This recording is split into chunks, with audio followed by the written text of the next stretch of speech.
क्लेश हो रहे हैं ठाकुर जी, जबरदस्ती लड़ रहे हैं ठाकुर जी। किससे लड़ रहे हैं?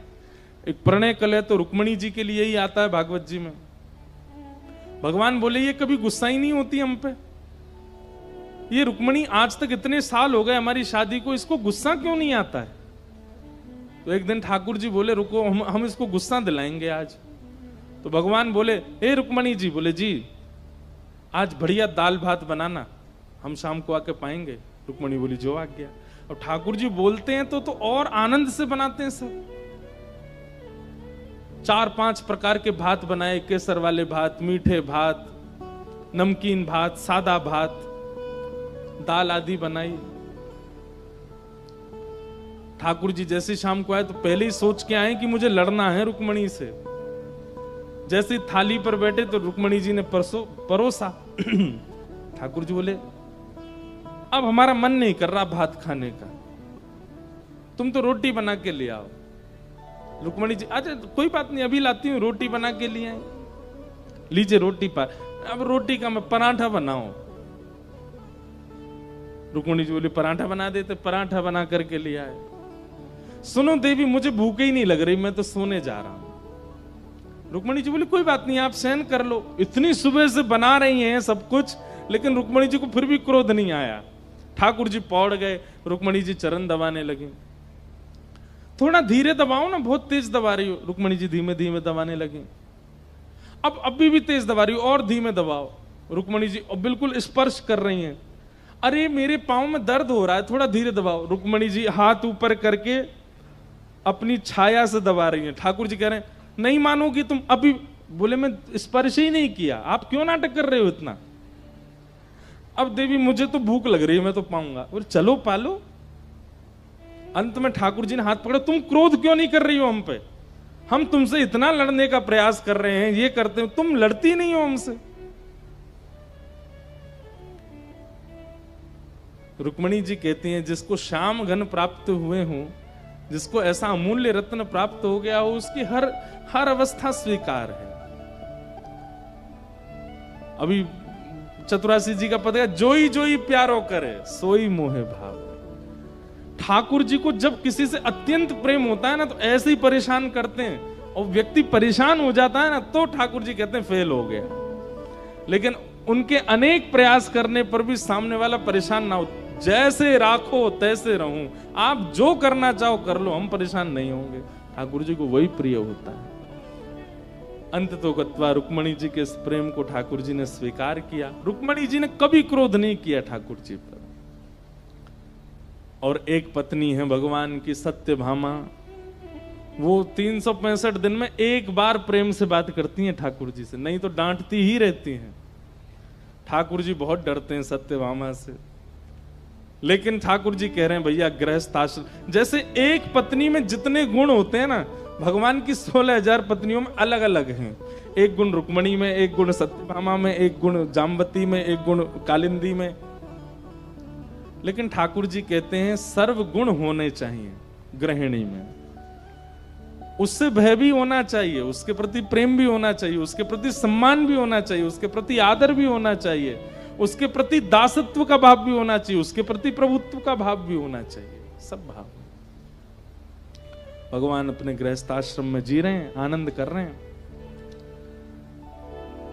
तभी पांडवों ने राजसूय यज्ञ किया, भगवान को आमंत्रित किया। ठाकुर जी जरासंध के यहां गए, जरासंध को वध करवा करके भीम से 20,000 राजकुमारों को वहां बंदी थे, वहां से मुक्त करवा करके राजसूय यज्ञ में गए। और वहां जाकर के राजसूय यज्ञ में आने वाले लोगों के पादुका उठाने की सेवा ठाकुर जी ने की।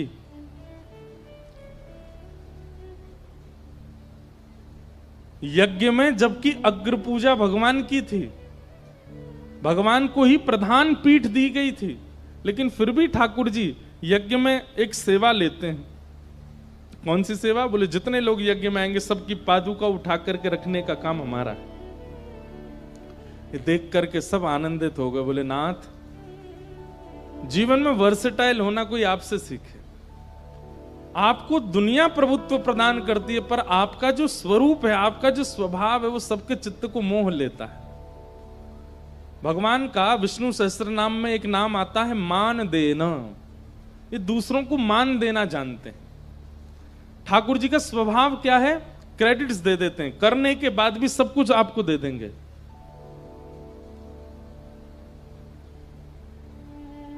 मैं कहूं, मैंने 7 दिन कथा सुनाई, मेरी कथा सुन के एक व्यक्ति के जीवन में परिवर्तन हो गया। जगन्नाथ जी मंद मंद मुस्काएंगे, हम बे तेरी कथा से ही हुआ है। अरे हमारी इच्छा नहीं होती तो तू बोल पाता?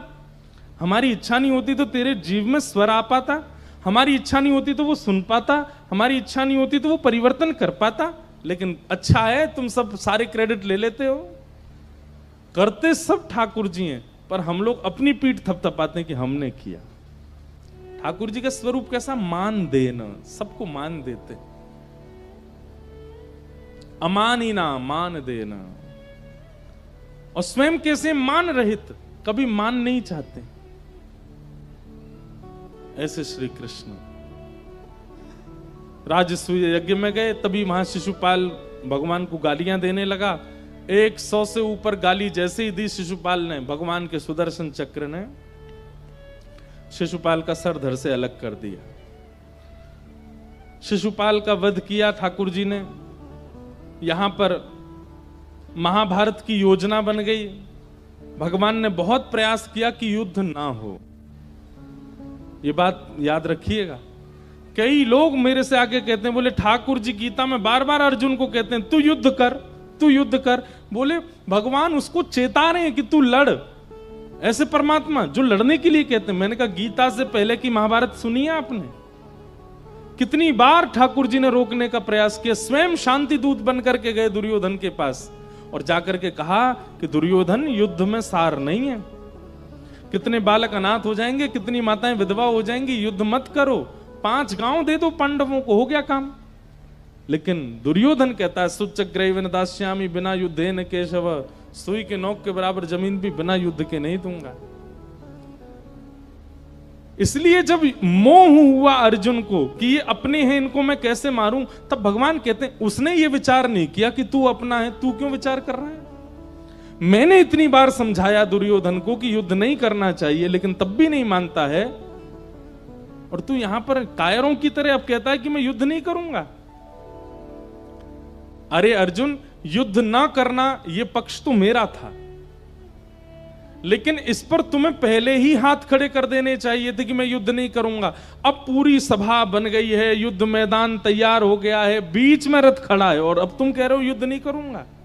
इससे तो तुम कायर साबित हो गए, इसलिए युद्ध करो। बंधुओं, ठाकुर जी का एक बहुत अच्छा फॉर्मूला है। क्या? आगे का पहले ही विचार करके सावधान हो जाओ। अगर पहले सावधान नहीं हुए और आगे पहुंच चुके हो तो फिर वहां से वापस मत आओ, आगे चलो। समझ में आई बात? आगे का पहले ही विचार करके सावधान हो जाओ, सावधानी बरतो। लेकिन पहले सावधान नहीं हुए और आगे बढ़ चुके हो तो अब पीछे मत आओ, अब आगे ही बढ़ो और आगे और सावधानी कैसे रख सकते हैं उसको करने का प्रयास करो। ठाकुर जी कहते हैं कुछ गलत करने से पहले सोच लिया करो कि इसका परिणाम क्या होगा। और अगर आपने परिणाम नहीं सोचा है, गलत करने लग गए हो, तो फिर गलत स्थिति में आकर के अब वहां कायरों की तरह रोइए मत कि मैंने क्या कर दिया, मुझसे अपराध हो गया, मैंने ऐसा नहीं किया होता तो अच्छा रहता, मैंने पिताजी की बात मानी होती तो। अब रो मत वहां पर। अब जो बिगड़ गया है आगे कैसे संभलेगा उसका विचार करो। ये ठाकुर जी का फॉर्मूला रहता है।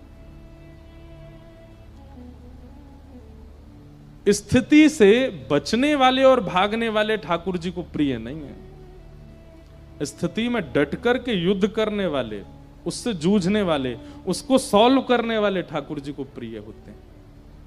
भगवान ने अर्जुन के साथ वो करके दिखाया। महाभारत का युद्ध आदि सब हुआ। फिर भगवान के परम भक्त श्री सुदामा जी का चरित्र आया। कृष्णस्यासीत् सखा कश्चित् ब्राह्मणो ब्रह्मवित्तमः विनक्तेन्द्रियार्थेषु प्रशांतात्मा जितेन्द्रिय। भगवान के एक परम सखा हैं जिनका नाम है श्री सुदामा जी महाराज। सुदामा जी 3 गुणों से युक्त हैं। बहुत ध्यान से सुनिएगा, सखा में 3 गुण होने चाहिए। थोड़ी देर और सुनो। वाह अपने आप ही बरस रहे हैं। वो जब किसी के यहां जाते हैं ना, वो ऐसे घुमा के पटाखे फोड़ते हैं। ऐसे कथा के विश्राम में जगन्नाथ जी फोड़ रहे हैं ऊपर से, कहां से आ रहे हैं। तो भगवान के परम सखा श्री सुदामा जी में 3 लक्षण हैं। विरक्तेंद्रिय, प्रशांतात्मा, जितेंद्रिय। अगर ठाकुर जी के प्रति किसी का सख्य भाव है, आप जगन्नाथ जी को अपना सखा मानते हो, तो 3 लक्षण आपके अंदर होने चाहिए। सबसे पहला, विरक्तेंद्रिय। अपनी इंद्रियों को केवल और केवल भगवत प्रसाद ही प्रदान करो। कितनी इंद्रियां हैं शरीर में? 10। आंख, नाक, जीव, कान, त्वचा, मुख, हाथ, पैर और 2 गुप्त इंद्रिय। इन 10 इंद्रियों को केवल भगवत आस्वादन कराओ, यह प्रथम लक्षण। मतलब अगर कोई कितना भी अच्छा गा रहा है लेकिन भगवत संकीर्तन नहीं है, मत सुनिए। कोई कितना भी अच्छा बना रहा है लेकिन भगवत प्रसाद नहीं है, तो मत पाइए। कोई कितनी भी सुंदर जगह ले जा रहा है लेकिन उस सुंदर स्थान पर ठाकुर जी नहीं है, तो मत देखिए। भगवत विमुख कोई भी वस्तु का आस्वादन अपनी इंद्रियों को मत करवाइए। और गलती से अगर किसी ऐसी वस्तु का आस्वादन होता है, तुरंत नेत्र बंद करके उस वस्तु में ठाकुर जी का भाव रखो। बिना भगवत प्रसाद के, प्रसाद का मतलब केवल जीव से ही भगवत प्रसाद लेना नहीं होता, प्रत्येक इंद्रिय से भगवत प्रसाद। हम देखें भी केवल भगवत भक्तों को, हम सुने भी केवल भगवत भक्तों को, हम पावें भी केवल भगवत भक्तों को, हम मिलें भी भगवत भक्तों से, हम जाएं भी भगवत स्थानों पर। किसी ने डोंगरे जी महाराज से पूछा, 2 गुप्त इंद्रियों से भगवत भजन कैसे हो सकता है? इन इंद्रियों से तो हम कर सकते हैं, पर जो गुप्त इंद्रिय अशुद्ध अपवित्र इंद्रियां हैं, उनसे भगवत भजन कैसे हो? और आप कहते हैं कि समस्त इंद्रियां अर्पित करो ठाकुर जी को। इतना सुंदर उत्तर दिया डोंगरे जी महाराज ने। महाराज जी कहते हैं, बोले जैसे सुबह उठते ही घर की माताएं पूरे घर को स्वच्छ करती हैं, झाड़ू लगाती हैं, पोंछा करती हैं, बिस्तर संवारती हैं, जो भी खराब है घर में सबको ठीक करती हैं, ठीक वैसे ही ये देह देवालय है। इस देह में जगन्नाथ जी विराज रहे हैं, मेरे अंदर ठाकुर जी रहते हैं। इस भावना से अपने तन के मल और मूत्र का परित्याग करके अपने देह को अंदर से स्वच्छ बनाने की भावना, ये गुप्त इंद्रिय से भगवत भजन है। प्रत्येक इंद्रिय भगवत भजन में लग सकती है। आप सुबह जा ही रहे हैं स्नान आदि शौच के लिए, बस उस समय ये विचार करके चले जाओ कि ये देह देवालय है, जगन्नाथ जी इसमें विराजते हैं, मेरा हृदय ही श्री मंदिर है, वहीं पर ही जगन्नाथ जी बैठे हैं, इसके आसपास जो भी अपवित्रता है मैं उसको स्वच्छ करने के लिए प्रस्थान। इस भावना से आप स्नान आदि शौच के लिए जाओगे तो वो भी भजन है। एक भी इंद्रिय भगवत विमुख भाव में ना रहे, ये सखा का पहला लक्षण होना चाहिए, विरक्त इंद्रिय। श्री हितरवंश महाप्रभु जी का आज स्मरण हुआ। उनकी एक लीला कथा आती है कि हितरवंश महाप्रभु बाल्यकाल से ही ठाकुर जी का महाप्रसाद पाते थे। छोटी सी अवस्था में अगर ठाकुर जी को बिना निवेदित किए जल भी उनकी मां ने पिलाया तो अत्यंत प्यासे हरिवंश बालक भी उस जल को नहीं पीते थे। पहले प्रिया प्रियतम का भोग लगाओ तब पीऊंगा, नहीं तो नहीं पीऊंगा। एक बार की बात, बड़ी मधुर लीला है कि हरिवंश बालक अपने माता पिता के पास सोए थे, रात्रि की बात, छोटे से हैं अभी, तो रात में कभी कभी बालक उठ जाते हैं, रोते हैं, भूख लगती है उनको। ऐसे ही हरिवंश जी उठ गए, रोने लगे, मुझे तो भूख लगी है, मुझे बहुत जोर की भूख लगी है, कुछ खिलाओ। तो इनके पिताजी व्यास मिश्र, अरे बालक तू रात में क्यों रो रहा है? अरे लाला सो जा, सुबह उठ जाएगा, फिर तेरे को भोग लगा के पवाएंगे। अब तू बिना भोग के पावे नहीं, रात में ठाकुर जी शयन कर रहे हैं, उनका भोग कैसे लगेगा? सो जा। नहीं नहीं, मुझे तो भूख लगी है, कुछ पाना है, मुझे तो कुछ पाना है। तो इनकी माताजी गई और रसोई से कुछ सामग्री ले आई। सामग्री लाई तो इन्होंने दूर कर दी, नहीं पहले भोग लगाओ। अब बोले ठाकुर जी को उठाएंगे रात को, रात के 12-1 बजे होंगे, उस समय घड़ी तो नहीं थी पर घनघोर रात्रि हो रही थी, और अब ठाकुर जी को उठा के कैसे भोग लगाएंगे? लेकिन बालक इस बात को कैसे समझे? वो तो बाल हटे, रोवे सो रोवे, मुझे तो पाना है, मुझे तो पाना है, और भगवत प्रसाद ही पाना है। तो हरिवंश जी की रोने की आवाज ठाकुर जी को सुनाई दे गई, और सोते भये श्याम सुंदर उठे। उनके उनके उनके पिताजी के सेवा के ठाकुर जी श्री राधा मोहन जी, युगल सरकार। तो ठाकुर जी उठे, उठ करके श्री जी को उठा रहे, श्री जी उठो। श्री जी कह रही कहा भयो? देखो ना हरिवंश बालक रो रहा है। क्यों रो रहा है? बोले ये इसको भूख लगी और ये हमारे प्रसाद के अलावा कुछ पाता नहीं, रात में कोई प्रसाद है नहीं। किशोरी जी बोली अब कहा करें? तो ठाकुर जी के बगल में बंटा भोग रखा था, ठाकुर जी ने बंटा भोग उठाया, खोल करके किशोरी जी को पवा में, स्वयं पा में, और दोनों अपने अपने अधर से छिवा करके थोड़ा थोड़ा वहां में छोड़ते जाएं। जैसे बादाम है, थोड़ा ठाकुर जी खावे, थोड़ा किशोरी जी खावे, फिर बचा हुआ छोड़ दे। फिर कुछ मखाने खावे स्वयं, किशोरी जी खावे में छोड़ दे में, मिश्री खावे किशोरी जी खावे में छोड़ दे में। मतलब अपना भोग लगा लगा करके बंटा भोग में छोड़ रहे हैं। किशोरी जी बोली उसको तो प्यास भी लगी, अब पानी। बोले जल्दी ते अपने पांव लटकाओ नीचे। तो बिस्तर के नीचे किशोरी जी ने पांव लटकाए, तो ठाकुर जी झारी जी लेके किशोरी जी के चरण धोने लगे, और फिर अपने पांव लटका के अपने चरण भी धोए, और धो करके एक पात्र में ले लिए, और बंटा भोग और पात्र दोनों पर्दा के बाहर पधरा दिए ठाकुर जी ने। छोटे से ठाकुर जी हैं।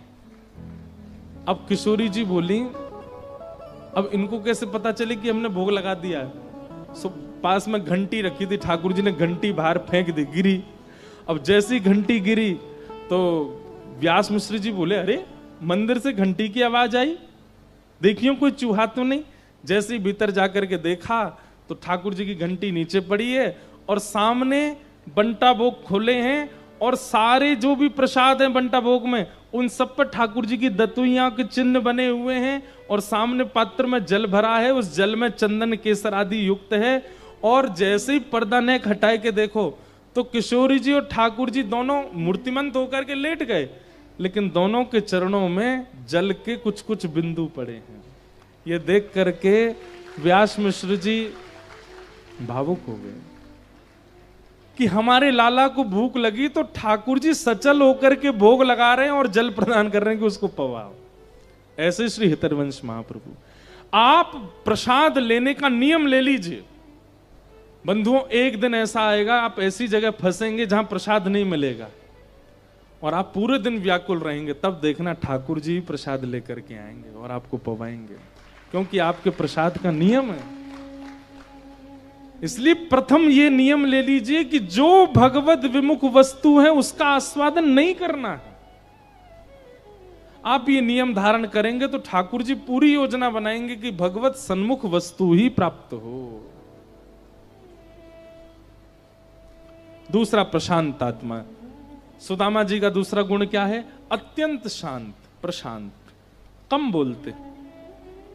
और तीसरा जितेंद्रिय, अपनी इंद्रियों को जीत रखा है। ये 3 लक्षण सखा में होने चाहिए, तभी ठाकुर जी उसका सखत स्वीकार करते हैं। सुदामा जी महाराज पत्नी के बहुत हठ करने पर द्वारिका गए, भगवान ने जाकर के खूब सत्कार आदर किया। अंत में सुदामा जी महाराज को इंद्र की संपदा प्रदान कर दी। बोलो भक्तवत्सल भगवान की। श्री सुदामा जी का मंगल चरित्र सुनाया गया, यदुवंशियों के संहार की कथा सुनाई गई। भगवान अपने बालकों को एक बात समझाते हैं, बहुत ध्यान से सुनिएगा। 5 चीजों का जीवन में होना और इन 5 के साथ एक छठवीं वस्तु का ना होना नाश का कारण बनती है। कौन कौन सी 5 चीजें, ध्यान से सुनो। रूप का होना, सुंदरता होना और इसके साथ में सत्संग ना होना। सुंदरता है और जीवन में सत्संग नहीं है तो आप अपनी सुंदरता का दुरुपयोग करोगे। दूसरा, यौवन, युवावस्था का होना और सत्संग का ना होना, बिगड़ने के पूरे चांस होते हैं। तीसरा, संपत्ति, बहुत संपत्ति होना और सत्संग का ना होना, ये नाश का कारण बनता है।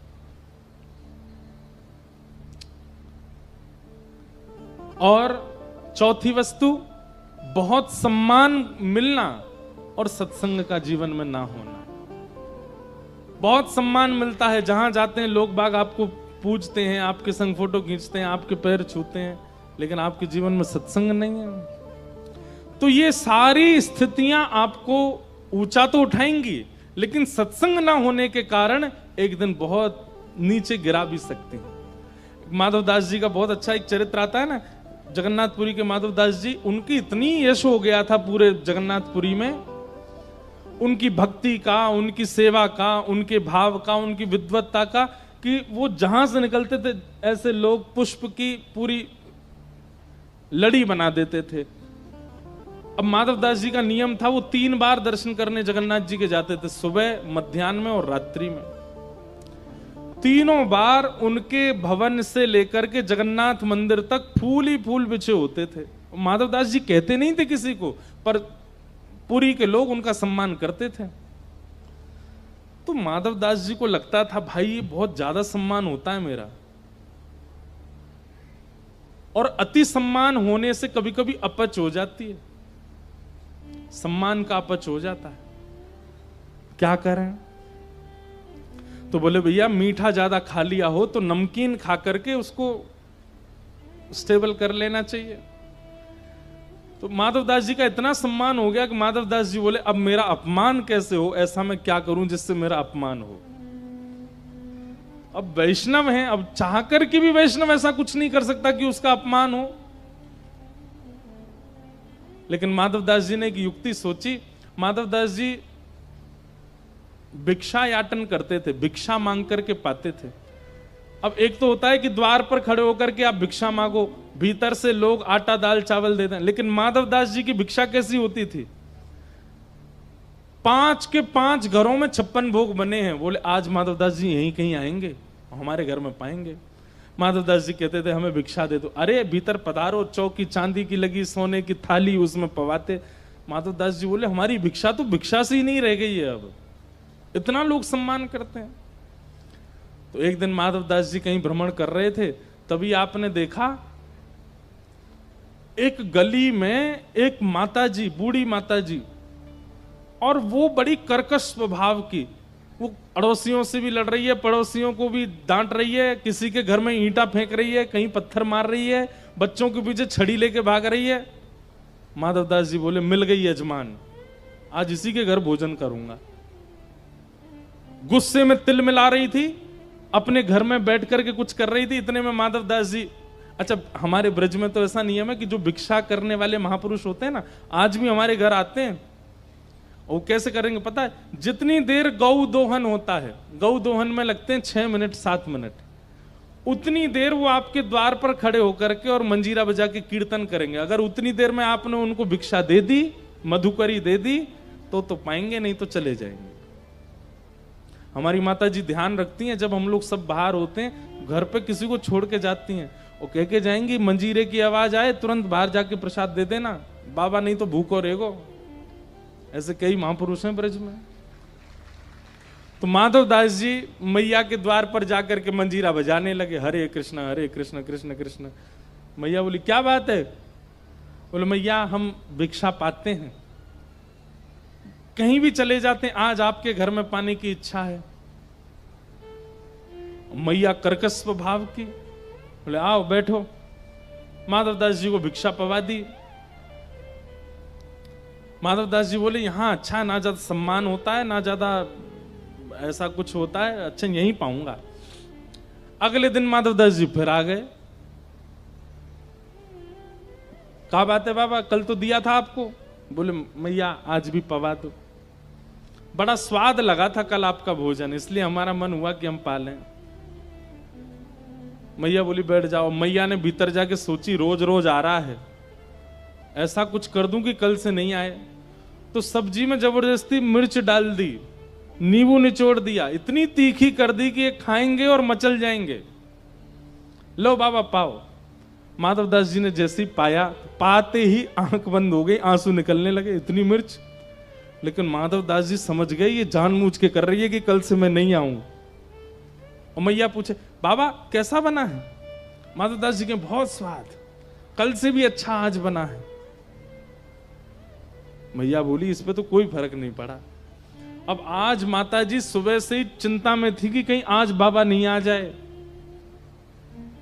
गोबर का चौका लगा रही थी घर में। बाहर आकर के माधवदास जी मंजीरा बजाने लगे। मैया बोली क्या बात है? बोले मैया भिक्षाम देही। इतनी जोर से क्रोध आया कि वो पोंछा ही गोबर का फेंक के मार दिया। लो भिक्षा खा लो इसको। अब भिक्षा में जो मिल जाए वो स्वीकार करना पड़ता है। वो पोंछा गोबर का लेकर के जय हो जगन्नाथ, आज तो यही भिक्षा मिली है। लेकिन माधवदास जी का नियम था कि रोज ठाकुर जी को अर्पित करते थे भिक्षा, फिर पाते थे। अब ये गोबर का पोंछा कैसे अर्पित करें ठाकुर जी को? जाकर के उसको धोया, धो करके उससे गोबर हटाया और जो पोंछा था उसके सूत, उसके धागे अलग अलग किए, सूत अलग अलग करके उसका बढ़िया दिया बनाया। दिया बना करके उसको बढ़िया पात्र में रखा, उसमें घी डाला और उसमें अग्नि प्रज्वलित करके महाप्रभु जगन्नाथ जी की आरती कर दी। बोले ये भी अर्पित। क्यों करते थे माधवदास जी ऐसा? क्योंकि बहु सम्मान कई बार आपकी वास्तविकता को नष्ट कर देता है। हम व्यासपीठ पर बैठते हैं, हम कभी कभी अनुभव करते हैं कि पहले का कई आंतरिक स्वभाव इतना सम्मान मिलने से घट जाता है, लेकिन फिर सत्संग से वो समत्व होता है। पर घटने की बड़ी हम तो रोज कथा कर रहे हैं तो हमको इतनी सावधानी रखनी पड़ती है। हमको पता चलता रहता है कि बहुत सम्मान से क्या घटना घट रही है भीतर। सामान्य व्यक्ति का जब बहुत सम्मान हो जाता होगा तो वो तो किस स्थिति में पहुंच जाता होगा। अरे पैर नहीं टिकते जमीन पर, उड़ने लगता आकाश में आदमी। इसलिए बहुत सम्मान की इच्छा मत रखो। तो रूप यौवन संपत्ति बहु सम्मान और इनके साथ सत्संग का ना होना, ये भगवत भक्ति में बाधा बनता है। भगवान अपने पुत्रों को समझाते हैं, यदुवंशियों को समझाते हैं, तुम्हारे पास रूप भी है, यौवन भी है, संपत्ति भी है, सब कुछ है, पर तुम लोग सत्संग नहीं करते। यदुवंशी बोले अरे हम क्यों सत्संग करें, हम तो भगवान के ही वंशज हैं, हमको सत्संग की क्या आवश्यकता है? सत्संग तो वो करते हैं जो आपको पाना चाहते हैं, हमको तो आप मिले हुए हो। ठाकुर जी बोले यही नाश का कारण बनेगा तुम्हारा। मेरे मिलने के बाद भी सत्संग का त्याग मत करो। ध्रुव जी को भगवान मिले, उसके बाद दर्शन देने के बाद ठाकुर जी ने कहा 36,000 वर्ष के लिए जाओ और जाकर के सत्संग करो। 36,000 वर्ष। प्रहलाद जी को ठाकुर जी मिले, उसके बाद प्रहलाद जी को आज्ञा की कि सत्संग करो। अरे कपिल भगवान तो स्वयं कर्दम ऋषि के यहां जन्मे हैं, लेकिन फिर भी कर्दम ऋषि को आज्ञा देते हैं कि जाओ सत्संग करो। इसका मतलब क्या है? ठाकुर जी का दर्शन भी वह परिवर्तन आपके चित्त में नहीं कर पाएगा जो सत्संग कर देगा। इसलिए सत्संग का त्याग कभी मत करना।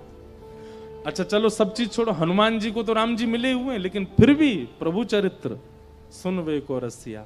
अरे हनुमान जी के स्तवन में कहा जाता है यत्र यत्र रघुनाथ कीर्तनम तत्र तत्र कृतमस्तकांजलिम बाष्पवारी परिपूर्ण लोचनम मारुतिम नमत राक्षसांतकम। हनुमान जी कहाँ हैं?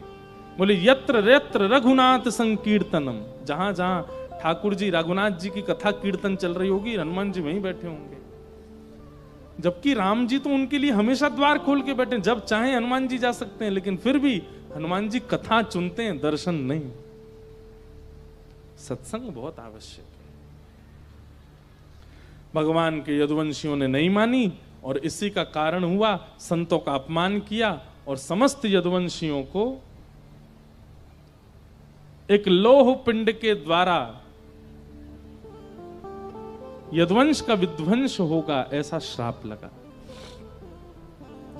लोह पिंड को घिस करके समुद्र में डाल दिया। एरका नाम की विषैली घास बन गया। यदुवंशी युद्ध करते करते उस घास के संस्पर्श में आए और आपस में लड़ते झगड़ते हुए नष्ट हो गए। दाऊ दादा ने जब ये दृश्य देखा तो ठाकुर जी से कहा, लाला अब मैं तो लीला पूरी करके जा रहा हूं, मैं नहीं देख पा रहा हूं। ठाकुर जी बोले, आप चलो, मैं भी आ रहा हूं। और श्री बलराम जी महाराज शेषनाग का रूप धारण करके क्षीर सागर में प्रविष्ट हो गए। बोलो बलराम जी महाराज की। भगवान ने कहा, अब जाते जाते मुझे ज्ञान उपदेश करना है। तभी भगवान प्रभाषित क्षेत्र में गए। वहां पर उद्धव को ठाकुर जी ने भागवत धर्म का उपदेश किया। इतना अद्भुत है भागवत धर्म। ठाकुर जी ने उद्धव जी महाराज के अनेक प्रश्नों के उत्तर देते हुए भागवत धर्म सुनाया। तत्पश्चात भगवान ने उद्धव को आज्ञा दी, उद्धव अब तुम बद्रीनाथ जाओ और वहीं निवास करो। साथ में मैत्री मुनि विराजमान थे। उनको भगवान ने आज्ञा की कि आप हरिद्वार जाइए और वहां मेरे परम प्रिय विदुर जी आएंगे, उनको आप ये कथा सुनाना। इस प्रकार भागवत धर्म को ठाकुर जी ने हम सब तक पहुंचाया। उद्धव जी के द्वारा, विदुर जी के द्वारा, वेद व्यास जी के द्वारा ठाकुर जी ने सब तक ये भागवत के मूल रचयिता स्वयं ठाकुर जी हैं। उनके द्वारा ही ये जन जन तक पहुंचा है। भगवान ने अंतिम भागवत धर्म का उपदेश किया। तत्पश्चात एक भेलिया ने बाण मार दिया, चरणों में आकर के लगा। भगवान ने कहा कि सब मेरी इच्छा से हो रहा है, तुम चिंता मत करो। वैकुंठ से एक विमान आया था ठाकुर जी को लेने के लिए। भगवान ने उसमें उस भेलिया को भेज दिया जिसने बाण मारा। बोले तुम जाओ। और ठाकुर जी एकांत में चले गए। उद्धव ने बार बार ठाकुर जी से कहा था कि नाथ कभी आपकी याद आएगी तो हम कहां जाएंगे। तब भगवान ने एक ज्योति का रूप धारण किया और 7 बार आकाश में भ्रमण किया। और तिरोधाय प्रविष्टोयम श्रीमद् भागवतार्णवम, 7 बार आकाश में भ्रमण करके उद्धव को दर्शन दे करके ठाकुर जी श्रीमद् भागवत धर्म के उपदेश में आकर के विराजमान हो गए। और भगवान ने मानो संकेत किया है, कलिकाल में अगर मेरा साक्षात्कार करना है तो भागवत जी का श्रवण करो। भागवत ही मेरा स्वरूप है। यहां पर कहे गए प्रत्येक अक्षर श्री कृष्ण के रोए हैं, श्री कृष्ण की भुजा हैं, श्री कृष्ण के नेत्र हैं, नासिका हैं, कान हैं, अधर हैं, गर्भ है, चरण हैं। आप अब तक जो जो श्रवण कर रहे थे वो कोई शब्द नहीं है, वो कोई कथा नहीं है, वो कोई लीला नहीं है, साक्षात श्री कृष्ण है। उन्हीं शब्दों को अपने चित्त में अवस्थित व्यवस्थित कर लीजिए, उसी से ही श्री कृष्ण प्रकट चित्त में हो जाएंगे और दर्शन देंगे। बोलो भागवत महापुराण की जय। परीक्षित जी महाराज, इनको राज्य गद्दी पर बिठा करके पांडव स्वर्गारोहण को चले गए थे। कलयुग इनको मिला था, इन्होंने उसको 5 स्थान दिए। एक संत का अपमान हो गया जिसके कारण 7 दिन में मरने का श्राप लगा। सुकाचार्य जी ने आकर के 7 दिन तक इनको कथा सुनाई। आज कथा का विश्राम। श्री सुखदेव जी महाराज कहते हैं, परीक्षित त्वम तु राजन मरिष्येति पशु बुद्धिम इमाम जही। हमारी मृत्यु नहीं होती, हमारी आत्मा दिव्य है, वो शरीर बदलती है, कभी एक शरीर में कभी दूसरे शरीर में। कर्म बंधन के कारण उसको बार बार जन्म लेना पड़ता है, लेकिन भक्ति कर्म बंधन का त्याग करवा देती है और फिर सदा सर्वदा के लिए भगवत प्राप्ति करा देती है, जिससे पुनर्जन्म नहीं होता। तुमने कथा श्रवण कर ली, अब तुम्हारा पुनर्जन्म नहीं होगा। अब तुम भगवत धाम ही जाओगे और ठाकुर जी में विलीन होगे। लेकिन कब? परीक्षित को तो उसी समय तक्षक सर्प डसने वाला, इसलिए उनके लिए तभी भागवत जी लाभकारी थी। हमारे आपके लिए सुने हुए इन भावों को अब जीवन में उतारना है, और जीवन में जैसे जैसे उतारते जाएंगे पुनर्जन्म न विद्यते, फिर पुनर्जन्म नहीं होगा। इस प्रकार भागवत जी का आस्वादन कराया। तक्षक सर्प ने आकर के परीक्षित को डस लिया। उनका पंच भौतिक देह तो जल गया, लेकिन दिव्य आत्मा दिव्य रूप धारण करके और एक विमान में विराजमान होकर के भगवत धाम को प्रस्थान कर गई। बोलो भागवत महापुराण की। मार्कंडेय ऋषि ने प्रलय काल का दर्शन किया, अनेक अनेक भाव सब सुनाए गए, सबको हम प्रणाम मात्र करते हैं। भागवत जी का अंतिम श्लोक सब लोग 3 बार मेरे साथ बोलेंगे। सब लोग सीधे बैठ जाओ, शुद्ध उच्चारण कीजिएगा। नाम संकीर्तनम यस्य, नाम संकीर्तनम यस्य, सर्व पाप प्रणाशनो, सर्व पाप प्रणाशनो, प्रणामो दुख समनः, प्रणामो दुख समनः, तम नमामि हरिं परम, तम नमामि हरिं परम।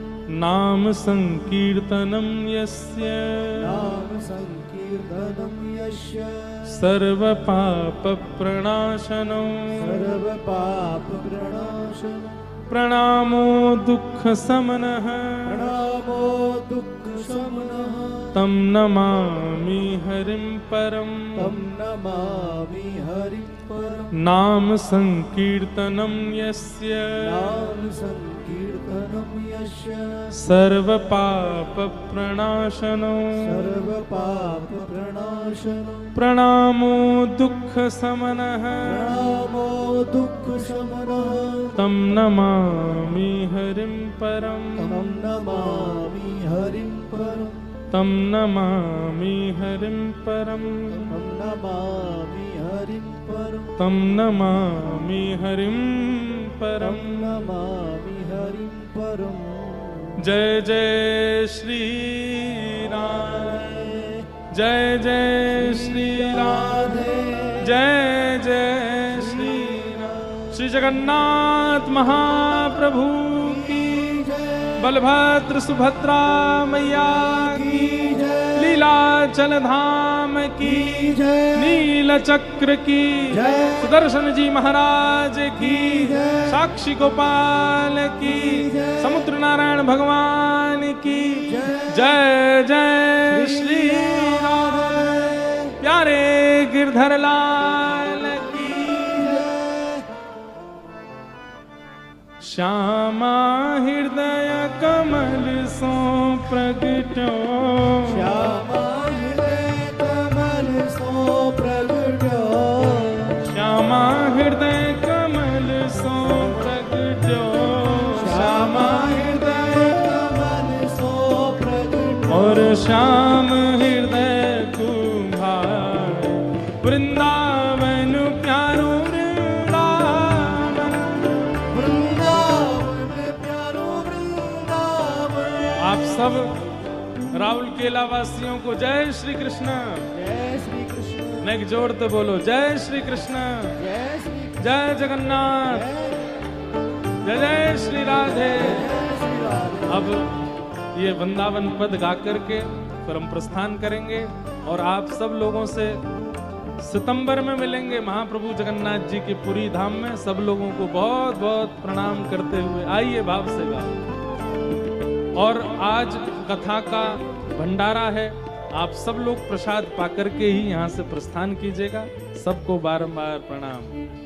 सब सुख सागर रूप जागर रहे वृंदावन धाम,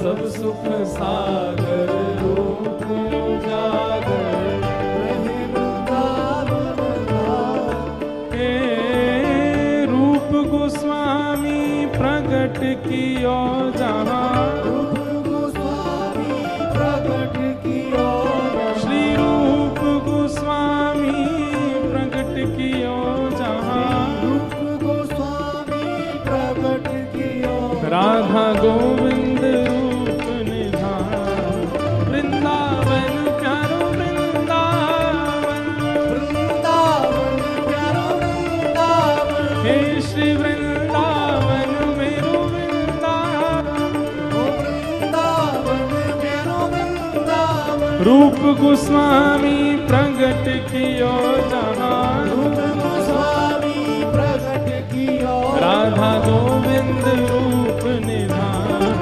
वृंदावन में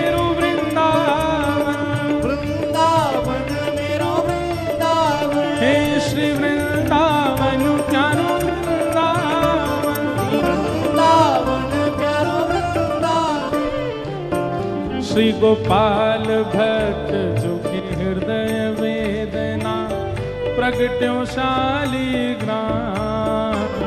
गोपाल भट्ट जो कि हृदय वेदना प्रगट्यो शालिग्राम। हाँ प्यारो प्रगट्यो शालिग्राम, प्यारो प्रगट्यो शालिग्राम। हे रूप सुधा को खान हमारो, रूप सुधा को खान हमारो। रूप सुधा को खान हमारो। रूप सुधा को पूजा उठा के ओ प्यारो राधा रमण झूला वृंदावन मेरो वृंदावन। वृंदावन मेरो वृंदावन। हे श्री वृंदावन प्यारो वृंदावन। वृंदावन मेरो वृंदावन। रूप सुधा को खान हमारो, रूप सुधा को खान हमारो। ओ प्यारो राधा रमण झूला वृंदावन मेरो वृंदावन। वृंदावन मेरो वृंदावन। हे श्री वृंदावन प्यारो वृंदावन। वृंदावन मेरो वृंदावन। हे भुवन चतुर्दश की सुंदरता निधिवन करत बिहार। भुवन चतुर्दश की सुंदरता निधिवन करत बिहार। हाँ भुवन चतुर्दश की सुंदरता निधिवन करत बिहार। भुवन चतुर्दश की सुंदरता निधिवन करत बिहार।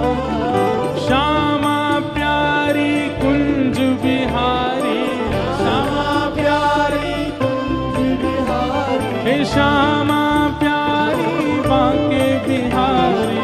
श्यामा प्यारी बांके बिहारी। और जय जय श्री हरिदास वृंदावन प्यारो वृंदावन।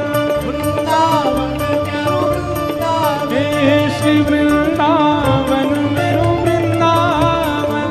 वृंदावन प्यारो वृंदावन। श्यामा प्यारी कुंज बिहारी।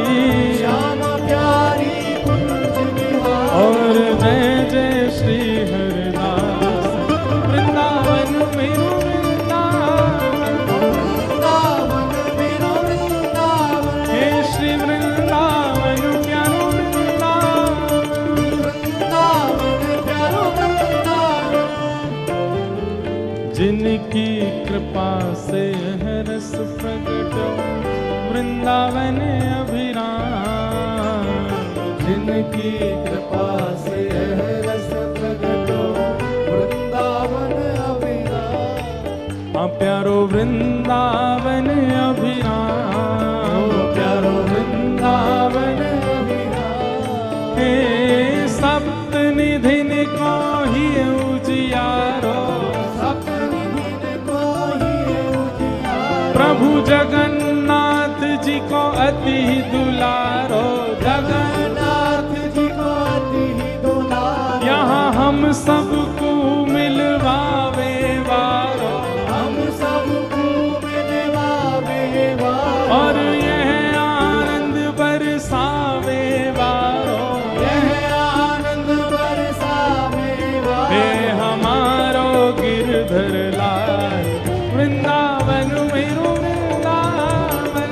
वृंदावन मेरो वृंदावन। हे श्री वृंदावन प्यारो वृंदावन। वृंदावन मेरो वृंदावन। यह आनंद करवावे वारो। यह आनंद करवावे वारो। आज हम सबको मिलवावे वारो। हम सबको मिलवावे पूजा उठा के हमारो गिरधर लाल वृंदावन मेरो वृंदावन। वृंदावन मेरो वृंदावन। हे श्री वृंदावन प्यारो वृंदावन।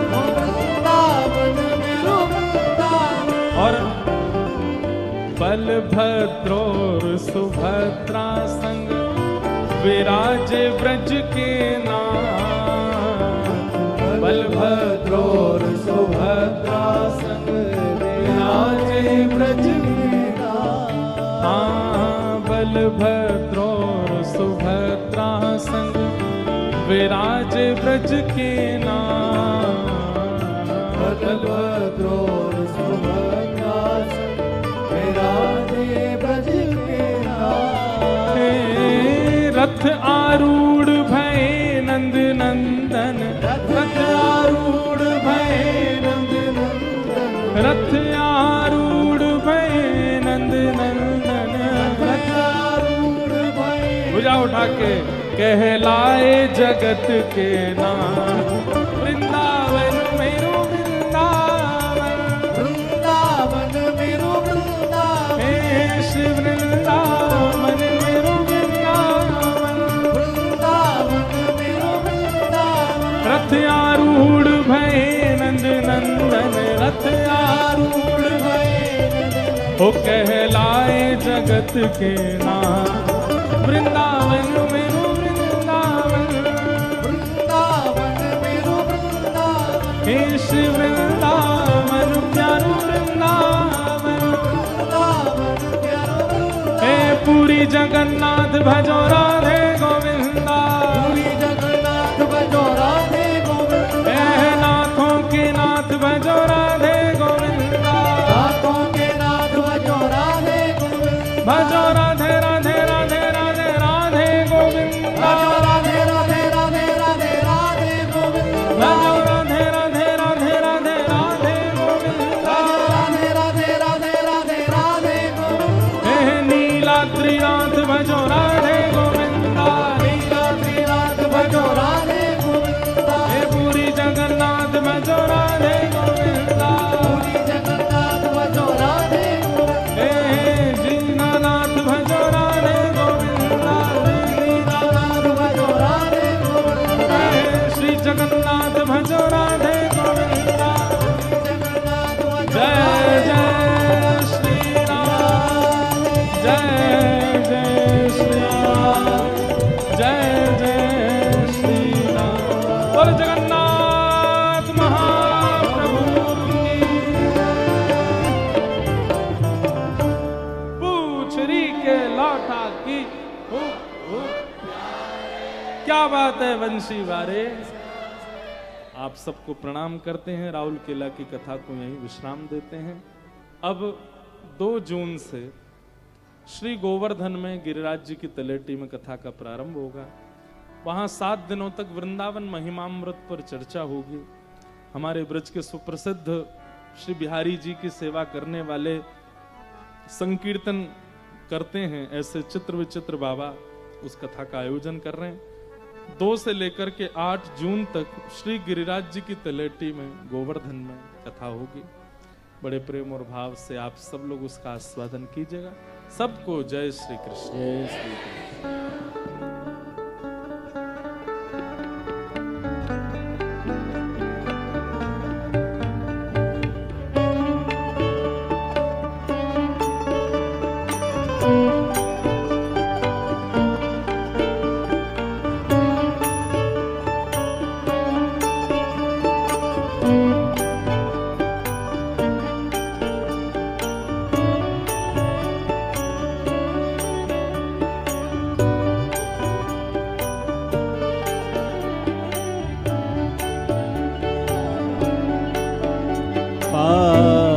पाग बनी पटका बनो,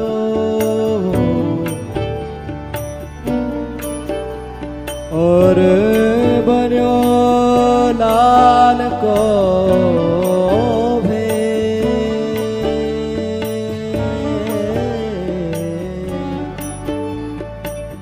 जय जय जगन्नाथ महाप्रभु की सखी दौर आरती ले। आरती अति पावन पुराण की, आरती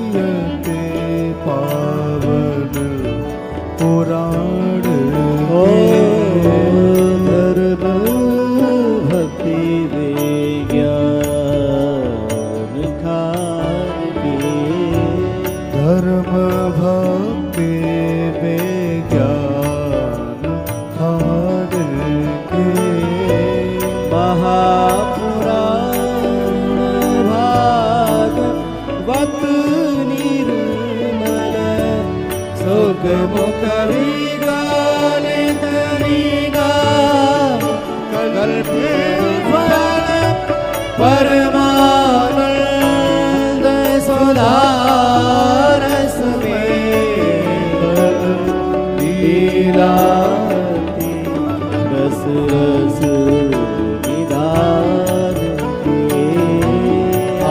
आरतीयते पावन पुराण के परमहंस मुनि मन उल्लास रस गहन रस रास विलास भुक्ति मुक्ति रति प्रेम सुदास कथा